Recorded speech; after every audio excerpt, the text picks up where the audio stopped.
I never thought about it. They were the enemy. I never thought about it till years later.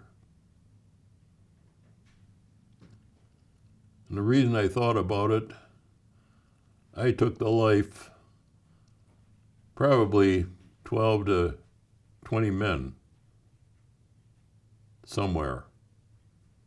These guys never had a chance to reproduce children, and that bothered me.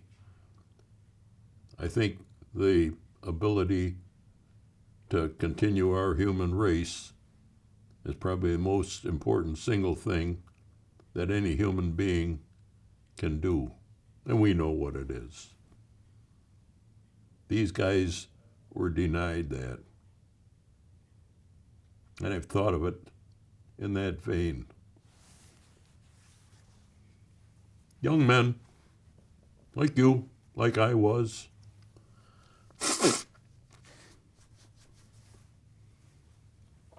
I've seen a lot of dead Japanese. They're dead Japanese. Wherever they were expired. A lot of skeletons. The worst thing, you probably have never smelled, but the worst thing is a decaying human body. The stench is tremendous.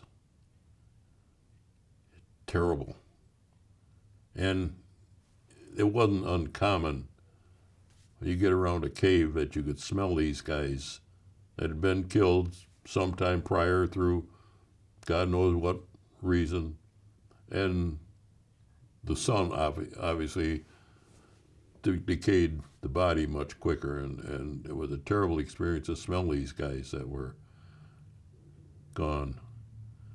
And when we'd shoot somebody, there was shell holes all around, mortar shells or God knows what kind of we'd throw their bodies in a shell hole and take a couple of shovels full of dirt and throw on them just so they wouldn't stink, be it what it may. But that's what we did.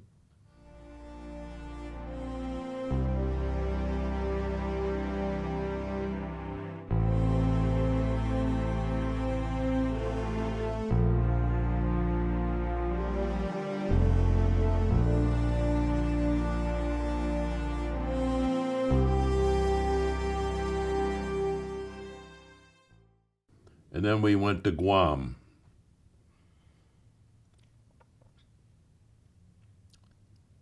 Well, that was a different experience. And that's a day that I'll never forget.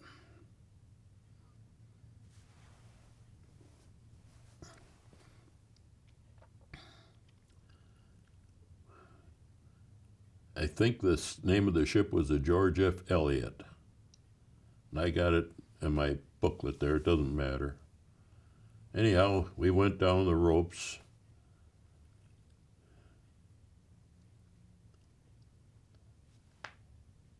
Got on board the landing craft, and there's ships all over the place.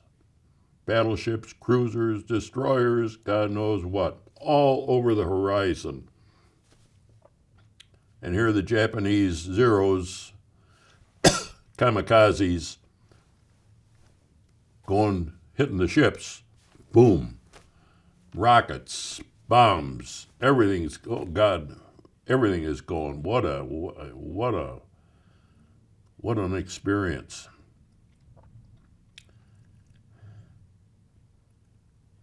Ships, planes come flying over, dropping bombs on the island. Everything. And I'm talking to some guy. I have no idea who he was. The front of the landing craft drops down. He and I jump off. We landed probably in water, knee deep, maybe up to your thigh a little bit. And I looked, and here he is, laying in the water face down.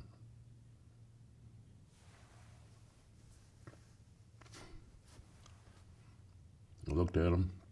I had to keep on going. Well, we were probably, I don't know, it doesn't matter, 50 feet off of the shoreline. We went through the water and up, and everybody else is coming up, and everything going. So we get up on the beach, and here's what they call a hummock. Well, the beach, sand, and then pretty soon the trees and bushes start up from the sand. That's what they call it. Well, I get up there and I'm looking at this hummock and I can't get through it because it's so dense. And everybody's running all over. So I turned, ran down the beach. I don't know, 25, 30, 50 feet. I don't know how long, doesn't matter. All of a sudden, a voice says, "Stop." Loud and clear in my head. Stop. And I stopped. And with that, I look, and here's bullets hitting the sand. Right, if I had taken another step forward, I wouldn't be here today.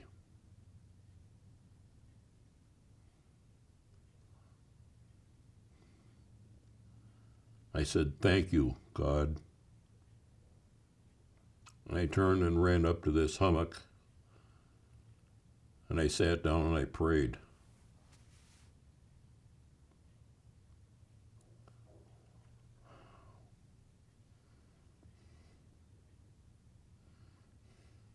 I turned around, found a place through, got up and went on with our assault.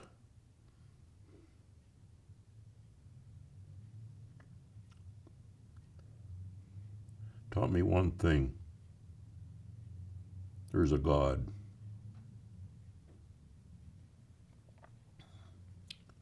And we landed on Okinawa. We landed at Yantan Airfield. There was nobody there. Don't know whatever but there were no Japs there.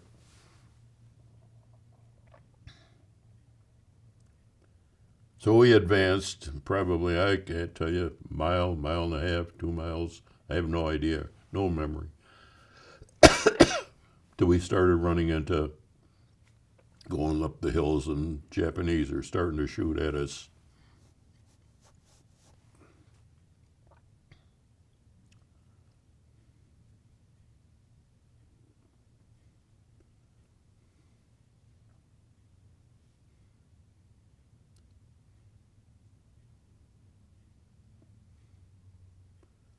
And we moved around.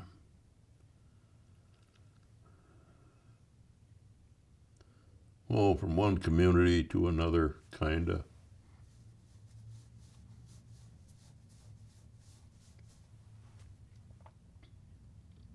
A lot of rice paddies.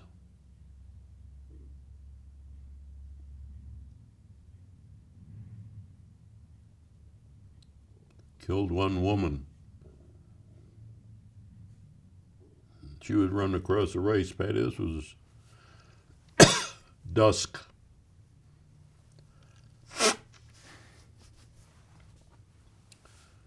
She was running across the rice, but she was carrying a rifle. And at that point, I didn't know if it was a he or a she. Didn't make any difference. Bingo.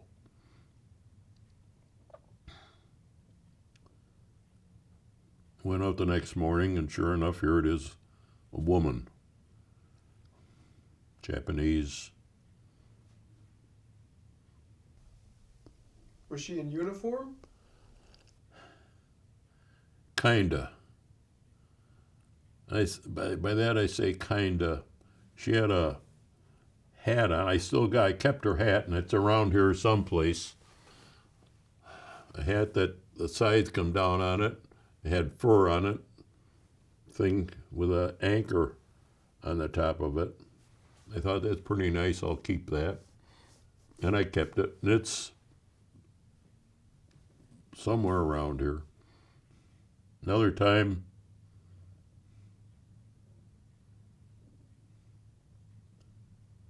we're near Naha. Naha was the capital of Okinawa. And Naha was about as flat as this carpet is from our bombs. We had bombed Naha, and there was nothing left of it, all just rubble. Well, we were on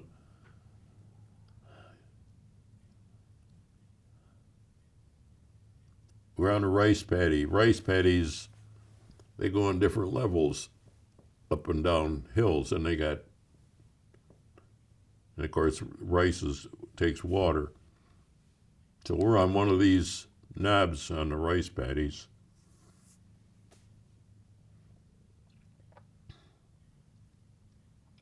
At night, and all of a sudden, up goes a flare some way off in the distance. Well, these flares light up everything.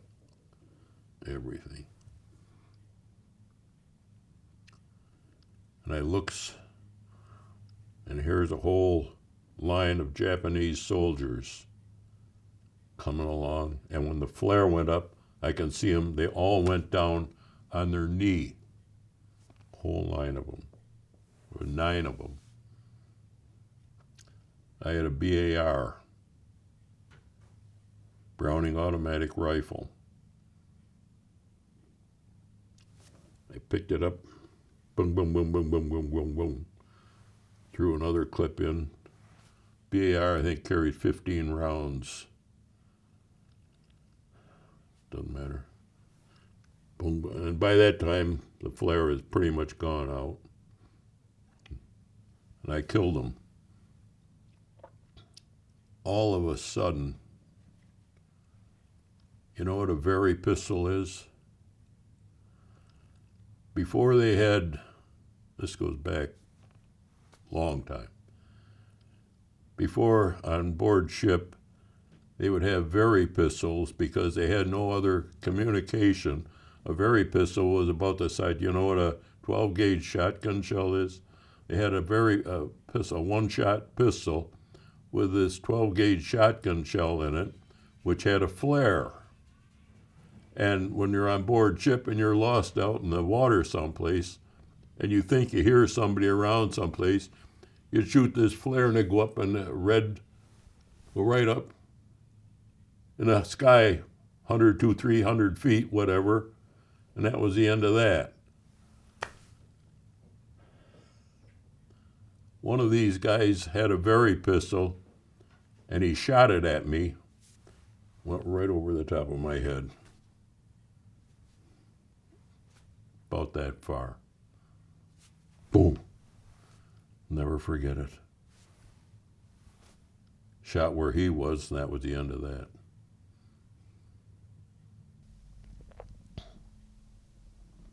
How far were those Japanese soldiers from your position, sir? 50, 75, 100 feet. Kind of hard. Distant. Not. I could see them. I could see them all kneel down. They all had rifles. I got one of the rifles upstairs that I kept. Got stuff here that I kept.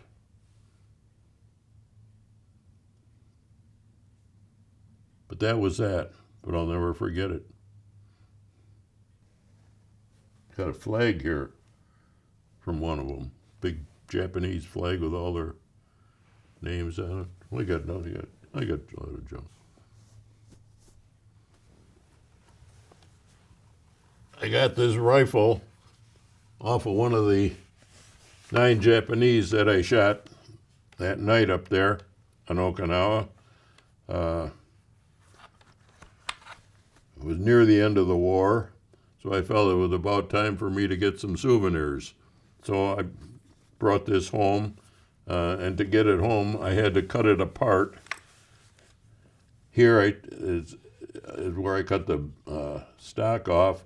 I took the barrel and put it all together, so I had a whole thing about this big, which is what I shipped back here to North Tonawanda. This is an Arasaki, a 31 caliber rifle. Have you ever fired it since? No, I have not fired it.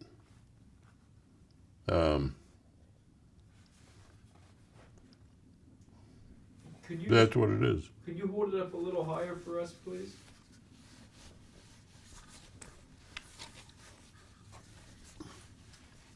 How's this? That look better? Yeah, you look like you're in the Wild West. All right. The Japanese, they had their names put on these flags. Their neighbors and friends and everybody they knew signed these, and then they took this with them into combat. And I took this off of one of the men that I extinguished. Was that one of the 9? One of the 9. Threw a lot of grenades, or a lot of caves on Okinawa. A lot of them. Used to throw grenades in whether there was somebody in there or not. He just didn't. Another night, one night, we got a foxhole. Over there someplace, we'd see a light go on. Guy was smoking, and you draw on a cigarette, it lights up. Huh? Well, we couldn't see him doing this, but I could see this light come on every 30 seconds or something with a cigarette. And when he did that so far, and that was the end of him. Get out the next morning, and there's 2 feet laying outside of the fox, or outside of the cave. One time, this was on Okinawa, we got into a village someplace, and there were stores there.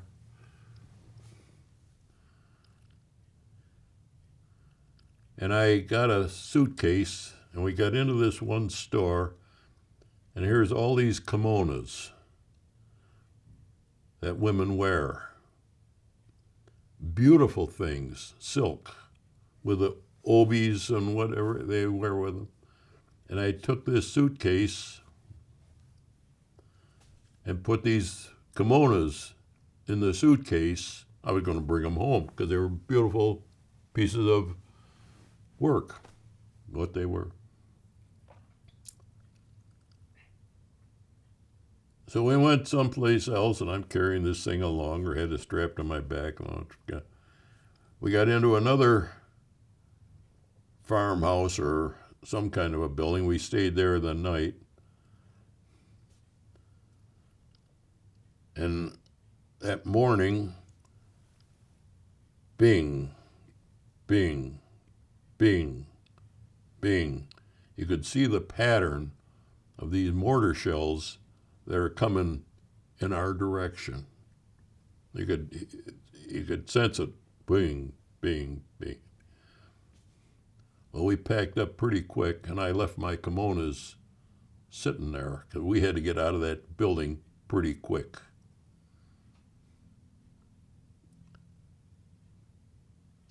And all of a sudden, and then we got out of there. We came kind of up a little kind of a hill, something or other. And all of a sudden, the mortar shells stopped, and the Japanese come around this way. One come out, and he stood there. Well, I shot him. Left my kimonos in the building. Never got Never got back to get my. And after shooting, and I don't know if he kind of went down, and then it was bush, and I don't know whatever it was. Oh, distance wise,